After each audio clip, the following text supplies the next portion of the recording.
6. Van the Steadfast.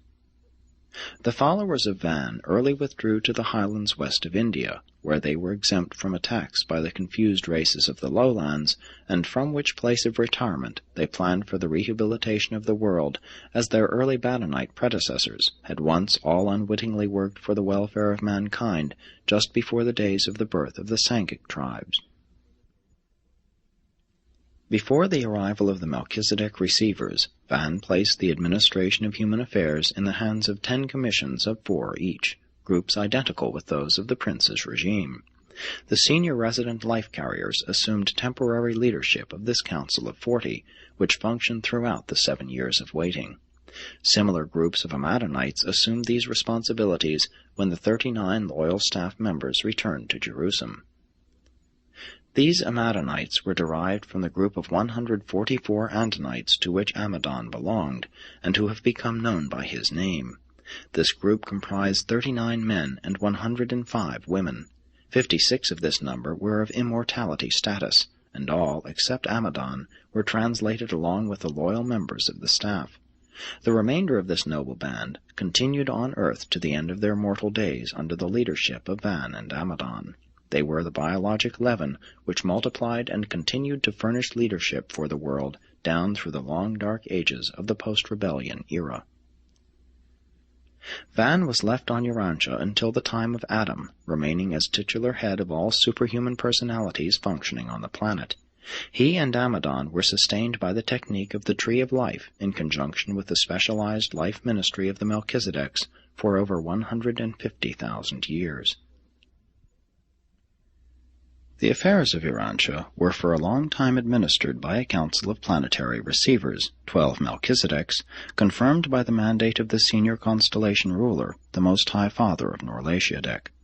Associated with the Melchizedek receivers was an advisory council consisting of one of the loyal aides of the fallen prince, the 2 resident life carriers, a trinitized son in apprenticeship training, a volunteer teacher's son, a brilliant evening star of Avalon, periodically, the chiefs of Seraphim and Cherubim, advisors from 2 neighboring planets, the Director-General of Subordinate Angelic Life, and Van, the Commander-in-Chief of the Midway creatures.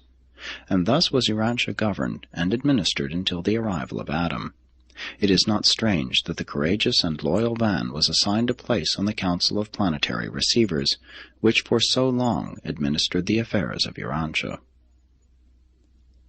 The 12 Melchizedek receivers of Urantia did heroic work. They preserved the remnants of civilization, and their planetary policies were faithfully executed by Van.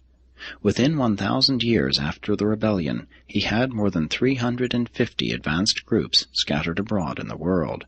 These outposts of civilization consisted largely of the descendants of the loyal Andonites, slightly admixed with the Sangic races, particularly the Blue Men, and with the Nodites. Notwithstanding the terrible setback of rebellion, there were many good strains of biologic promise on Earth. Under the supervision of the Melchizedek receivers, Van and Amadon continued the work of fostering the natural evolution of the human race, carrying forward the physical evolution of man until it reached that culminating attainment which warranted the dispatch of a material son and daughter to Urantia. Van and Amadon remained on Earth until shortly after the arrival of Adam and Eve. Some years thereafter they were translated to Jerusalem, where Van was reunited with his waiting adjuster. Van now serves in behalf of Urantia while awaiting the order to go forward on the long, long trail to paradise perfection and the unrevealed destiny of the assembling core of mortal finality. It should be recorded that, when Van appealed to the Most High's Evidentia after Lucifer had sustained Caligastia on Urantia, the Constellation Fathers dispatched an immediate decision sustaining Van on every point of his contention. This verdict failed to reach him because the planetary circuits of communication were severed while it was in transit. Only recently was this actual ruling discovered lodged in the possession of a relay energy transmitter, where it had been marooned ever since the isolation of Urantia. Without this discovery, made as the result of the investigations of the Urantia Midwayers, the release of this decision would have awaited the restoration of Urantia to the constellation circuits. And this apparent accident of interplanetary communication was possible because energy transmitters can receive and transmit intelligence, but they cannot initiate communication. The technical status of Van on the legal records of Satania was not actually and finally settled until this ruling of the Audentia Fathers was recorded on Jerusalem.